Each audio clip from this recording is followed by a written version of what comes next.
the other side of social media. The happiest place on earth is back, and Broadway, we love it so much. Welcome to the Hopefulist, a daily talk show hosted by veteran broadcaster Wendy McClure. Join Wendy each day as she shares her life lessons that transformed her from perpetual pessimist to the ultimate hopefulist. The perfect morning show to get you caught up on the day's top stories while sharing insights that will lead to positive transformation and bring out the hopefulist in you. For more inspiration, visit hopefulist.com. And now, here's your host and hopefulist, Wendy McClure. Hello, good morning, and welcome to Wednesday, July 8th, 2020. It is day 270 of Gotta Get On, Ellen.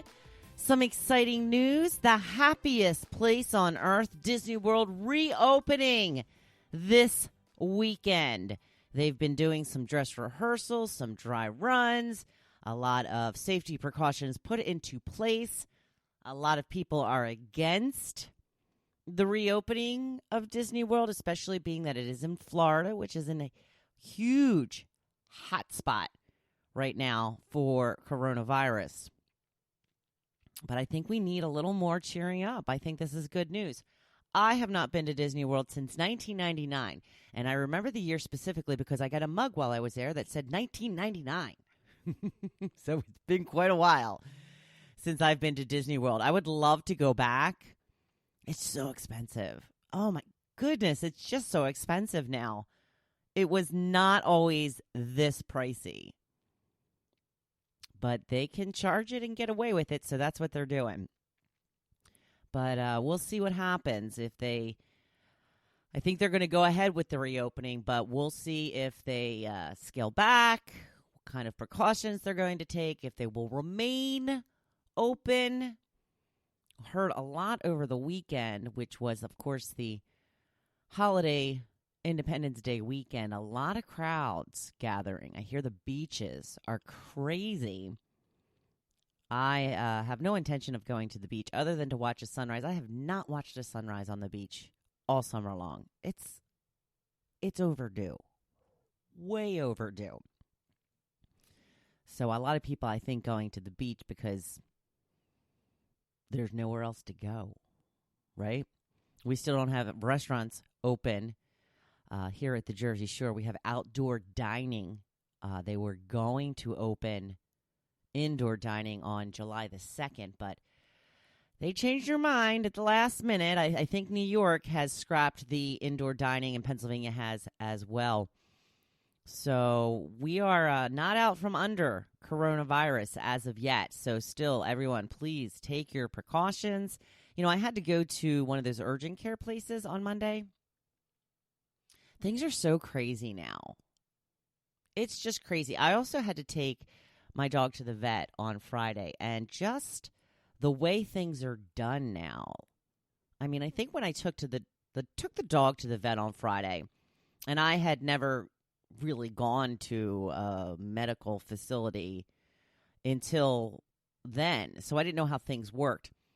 So when we got there, somebody came out to meet us at the door and said, okay, you can wait in your car, and when the doctor's ready to see you, we'll come and get you. And I thought that meant they were going to come and get me and the dog. No, when it was time, they came and they said, okay, we're going to take the dog in. I'm like, you're just going to take the dog in? And they're like, yeah. I'm like, okay, well, how am I going to explain to the doctor what's wrong? And he goes, well, he's going to call you. And I'm like, oh, well, how stupid of me. Yeah, that's how they did it. He apparently examined her first. Joe was very excited about this because our vet is very chatty.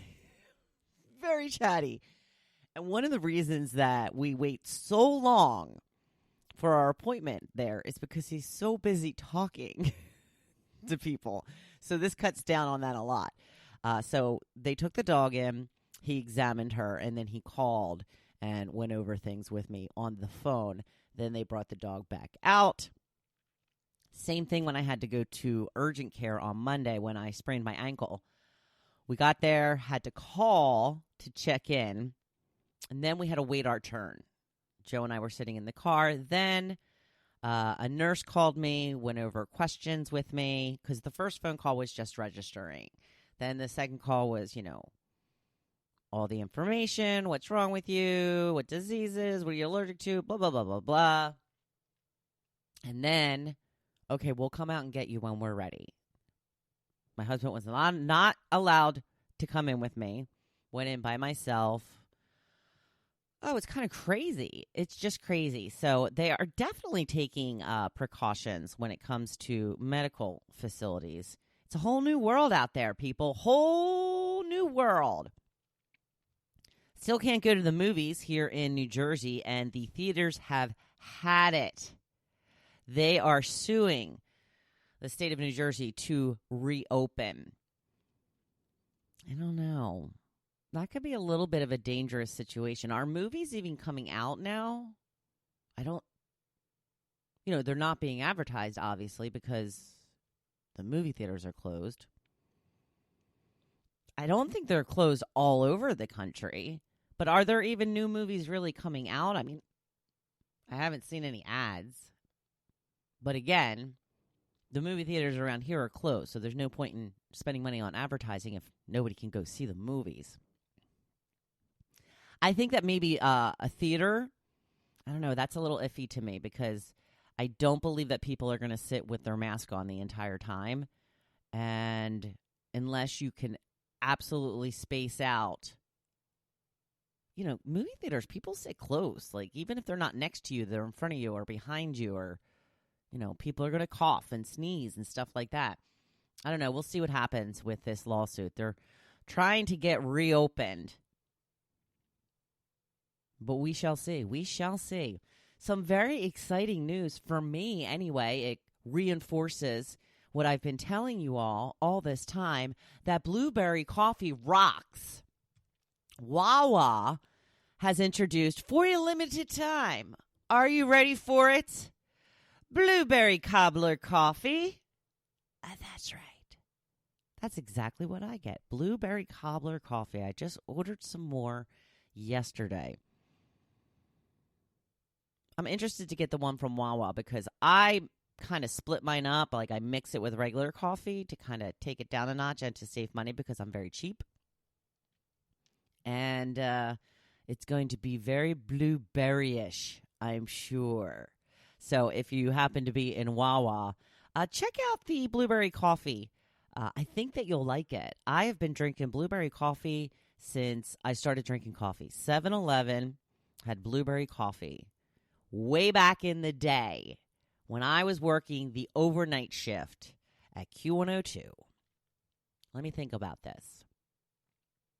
It was probably 95, 96, somewhere around there. I used to go to the Wawa down the street from my house. I used to go to the 7-Eleven down the street from my house, and I believe I left around midnight because I had to be at work at 2 a.m., and I had gotten to know the guy at 7-Eleven pretty well, and he had a fresh pot waiting for me when I got there at midnight, and they had the blueberry coffee. That's when I started drinking it, so it's been a really long time. I've been drinking it for quite some time, and especially back then, people were like, blueberry coffee? Ew. Yeah, just try it. Just try it. I know my girl Marcy tried it on my recommendation, and she gave it a thumbs up. It's yummy. I mean, obviously, you have to like blueberry, right? So if you're at Wawa, check it out for a limited time. I have a feeling if it's popular, they will keep it around. Blueberry with a little bit of French vanilla in it. Yum. Love it, love it, love it. Today's topic, I wanted to talk about Broadway. You know why? Because I watched Hamilton over the weekend. Oh, yes, I did, along with most of the world. I have to tell you, I loved the way they did this, as opposed to like making a movie out of it like they did with Jersey Boys. They just filmed the production in the theater, which included all the clapping and the audience response and even the announcements that they were making at the beginning about shutting off your cell phone and all that kind of stuff. It was really, really good. I really enjoyed it. Now, a lot of times I had trouble understanding them at times because it's like they're rapping and they're talking very fast and singing very fast, and all musical, no spoken word whatsoever. So it was a little tough to keep up with at times, but really, really powerful. I had wanted to watch it, and I was joking with my husband. He had no interest in watching it whatsoever. There's certain musicals that I think he's open to and certain ones that he is not. However, I don't think that he has seen one yet that he was like, ugh, bleh. Well, we went to see Phantom of the Opera. Neither one of us were impressed with that. I know people love it. I know. But I don't know. I just was not that impressed with Phantom of the Opera. We have seen a lot of plays and Broadway shows, Joe and I. I have seen a lot in my time. But I have to tell you, if you've not seen Hamilton on Disney+, it's going to be around for a while, I'm sure. Find a way to see it. So good. A little long, almost 3 hours, but well worth it. We watched it in 2 parts. We had taken a break when we put it on. I think it was Friday night we put it on, and we were about an hour in. We're like, let's take a little break. And he was like, there's an hour and 45 minutes left. I'm like, oh, my gosh. It was like 9 o'clock, and you know that's like super late for us. So we're like, ugh, all right, let's pick this up again later. So I think we watched the rest of it on Sunday or Monday. So I really did enjoy that very much. I wish that I could have seen it in the theater. And I know it's still playing. It's not with the original cast anymore, but it would be phenomenal in person, I'm sure. I've seen a lot of Broadway shows in my time. I really, really have. I've seen The Lion King. I've seen Rent. My favorite for the longest time was Beauty and the Beast.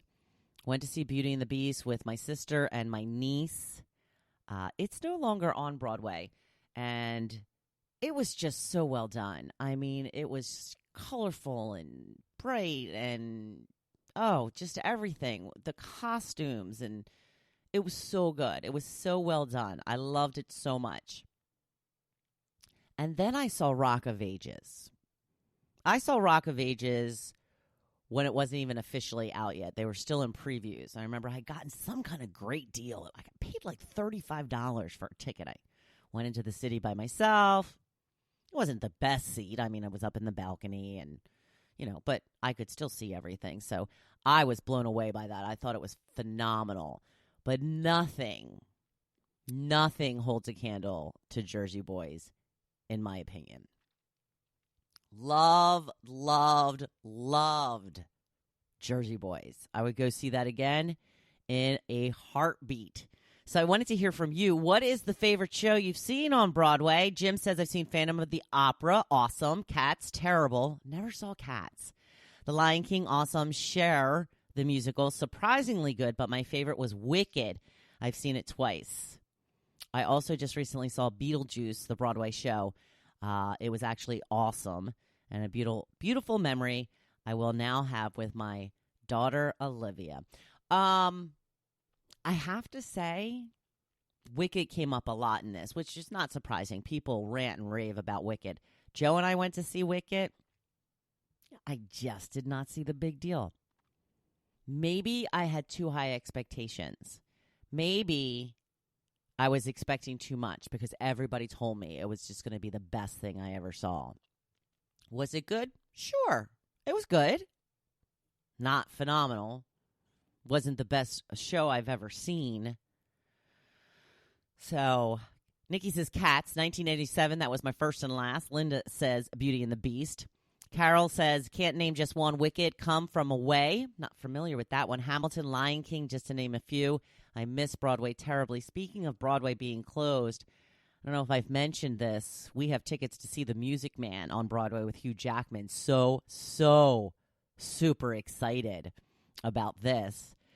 We were scheduled to see the show in December, but I have received an email that it has been pushed to June of next year. So as long as they're not canceling it, I'm okay. Michelle says Beauty and the Beast.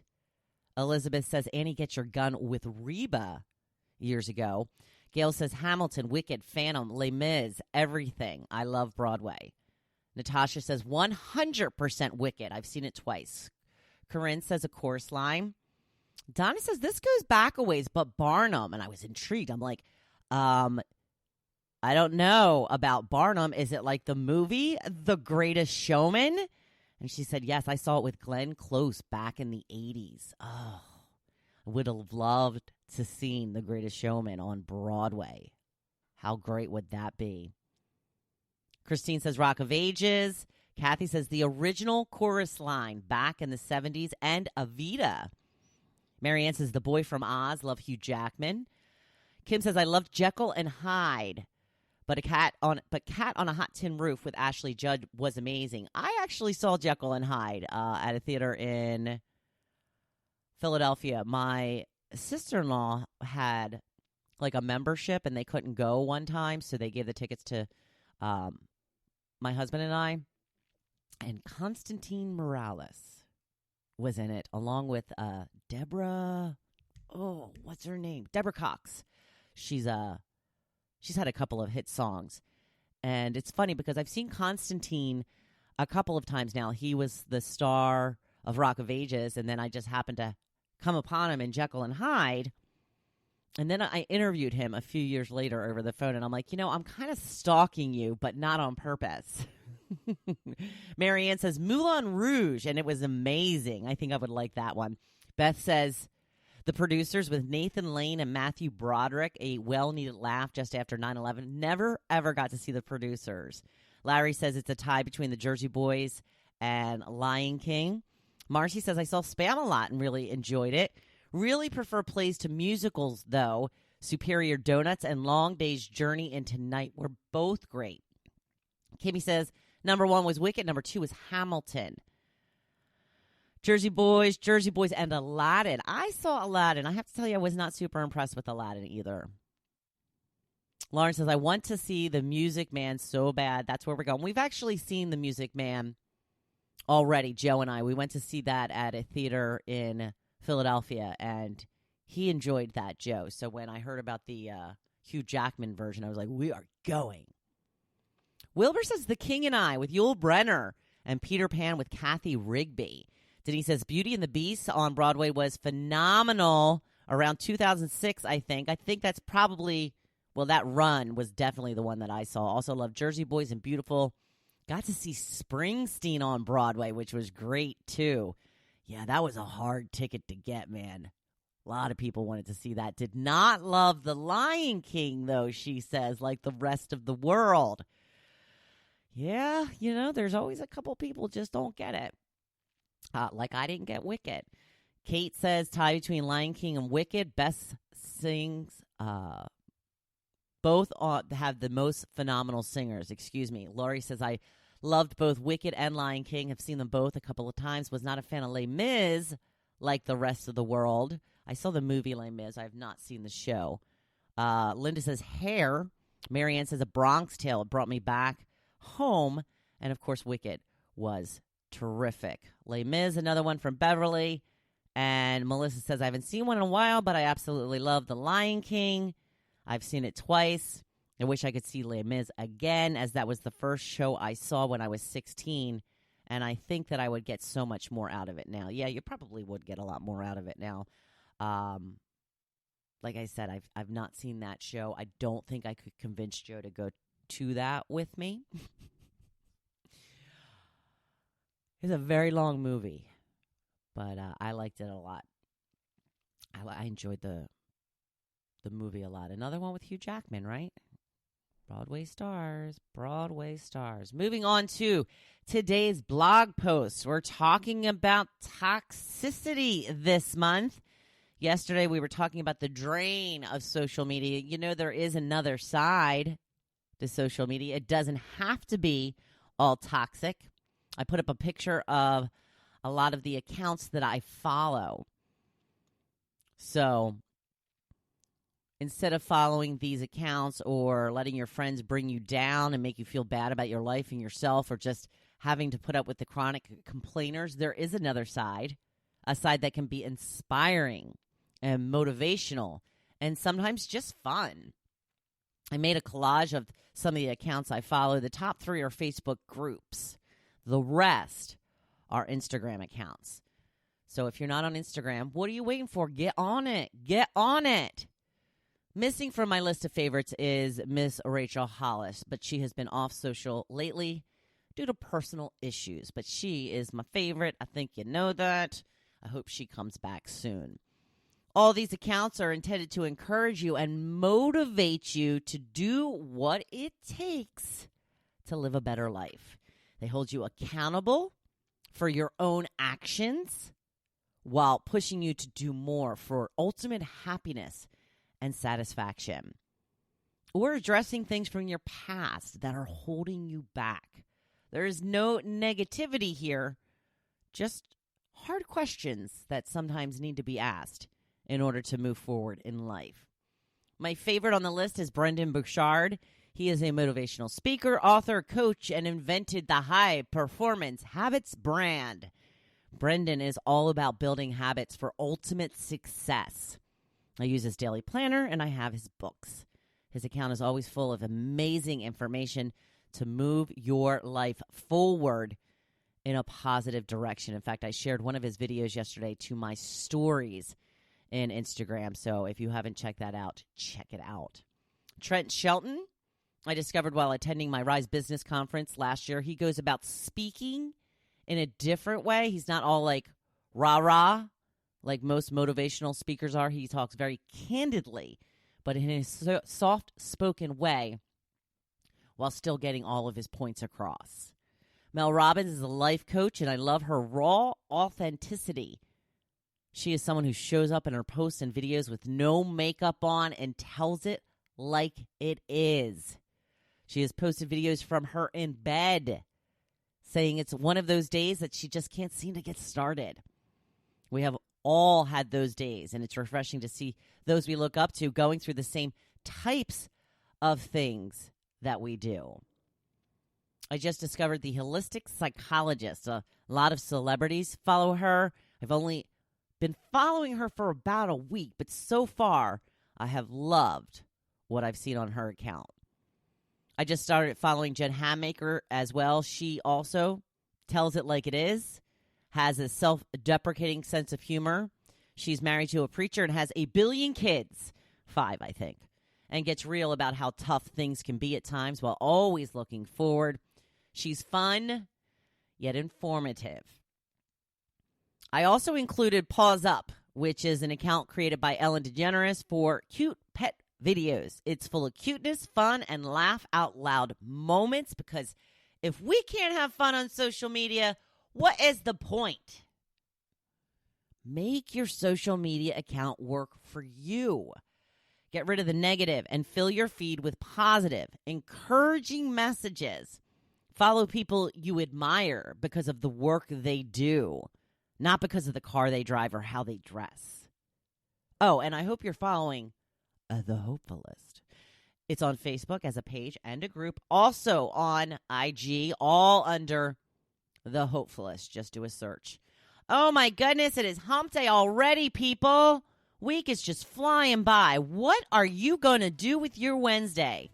Whatever it is, make it badass. You know I'm cheering you on. Thank you for listening to The Hopefulist, hosted by Wendy McClure. For more inspiration, please visit hopefulist.com. Thanks, and we'll see you tomorrow on The Hopefulist. Is that better, Michelle?